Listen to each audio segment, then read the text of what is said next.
back to my channel. So, pasensya na po kayo. Ngayon lang ulit nasundan yung video ko kasi po, may sakit yung dalawang alaga. Busy po ako. So, ngayon lang ulit nasundan. Feeling ko ang tagal kong natenga. So, guys, yung last video ko is about sa paano mag-apply papuntang Hong Kong. So, ito naman pong second video na ito ay para sa mga first-timer domestic helper, lalong-lalo na sa mga gustong pumunta dito sa Hong Kong. Bibigyan ko po kayo ng interview tips based in my experience. So guys, panoorin nyo ito.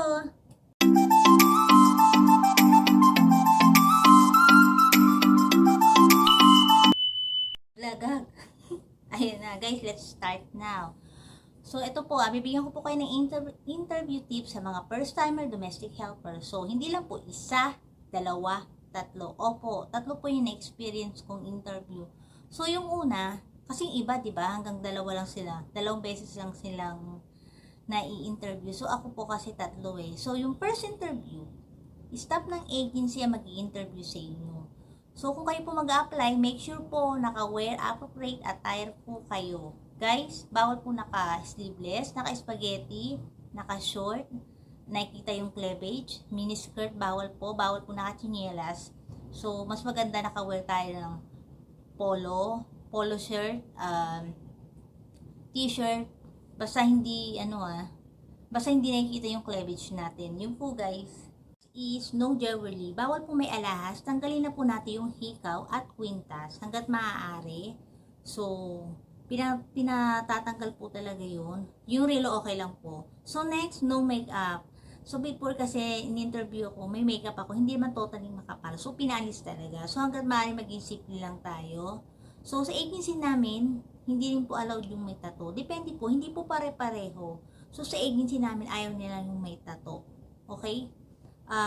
Kung yung buhok nyo po mahaba, talian po natin, wag nyo kontularan. Yung mga may ikli, okay lang po nakalugay. Basta yung mahaba, talian po natin. Okay? No jewelry, no makeup, no tattoo. Yung po guys. Guys, kung mag-PL po kayo ng application form, be honest po tayo. Make sure na totoo yung mga sinasabi nyo doon. Kasi minsan yung tinatanong sa inyo, based din po sa pinilapan nyo. Okay? So next, second interview, Hong Kong agent or broker na po, yung mag-i-interview sa inyo. Doon po kayo sa interview room. So, dalawa lang po kayo doon. Siyempre, bago po kayo pumasok, kakatok muna kayo and then, gusto ko nilang binabati sila, good morning, with a smile. So, ganun po sila, kahit naman dito. So, gusto nilang binabati sila ng ganun. Be polite po. Okay? So, once an interview kayo, wag po kayong masyadong kabahan.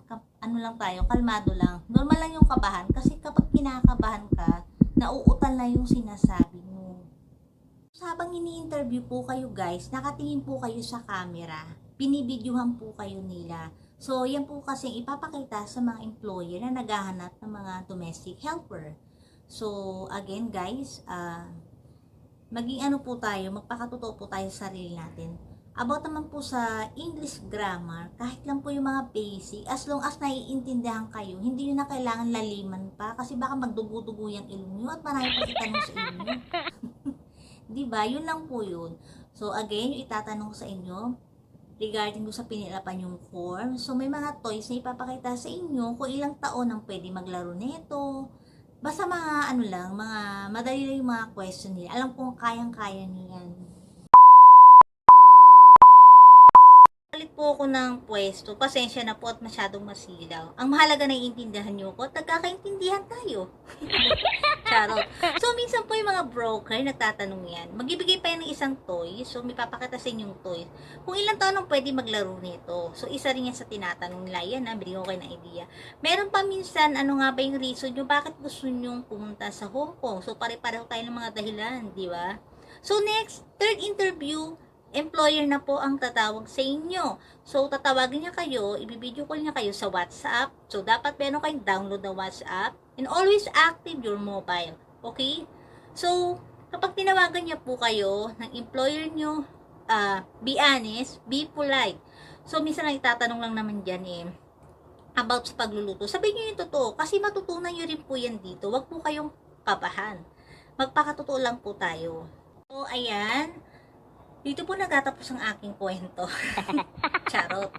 So, sana po nakatulong po ako sa inyo. Kung nagustuhan niyo po yung video ito, please subscribe my channel. So, again, i-share ko po sa inyo kung saan agency po ako nag-apply. Sa mga nagtatanong ulit, i-share ko po sa screen nito. So, thank you for watching. Bye-bye!